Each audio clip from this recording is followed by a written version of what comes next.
నమస్తే అండి. ఈరోజు మనం వాస్తు గురించి చెప్పుకుందాం. వాస్తు అంటే బేసికలీ మనం నివాసించే చోటు.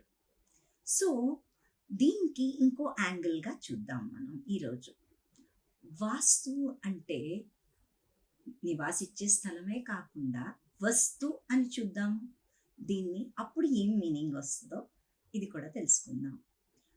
మనం ఒక ఎనర్జీ ఫీల్డ్ ప్రీవియస్ వీడియోస్‌లో చెప్పుకున్నాం కదండీ!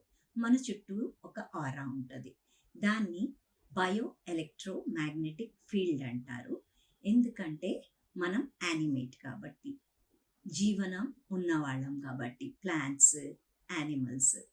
అవే జీవితం జీవన లేని వస్తువుల్ని మనం ఇనానిమేట్ ఆబ్జెక్ట్స్ అంటాము. దానికి కూడా ఆరా ఉంటది. ఆ ఆరాని ఎలక్ట్రోమాగ్నెటిక్ ఫీల్డ్ అంటాం మనం. సో, ఎలక్ట్రోమాగ్నెటిక్ ఫీల్డ్ ఒక సూక్ష్మ శరీరము అన్నిటి చుట్టూరు ఉంటది.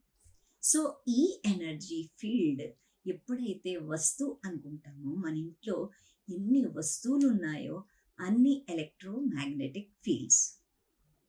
సో, ఈ ఆరా ఎప్పుడు ఇంటరాక్ట్ అవుతూ ఉంటది. ఎనర్జీ ఎక్స్చేంజ్ జరుగుతూ ఉంటది. దేనికైతే హై పాజిటివ్ ఎనర్జీ ఉంటుందో దాని దగ్గర నుంచి తక్కువ ఎనర్జీ ఉన్నవి వస్తువులైనా మనుషులైనా తీసుకుంటూ ఉంటారు.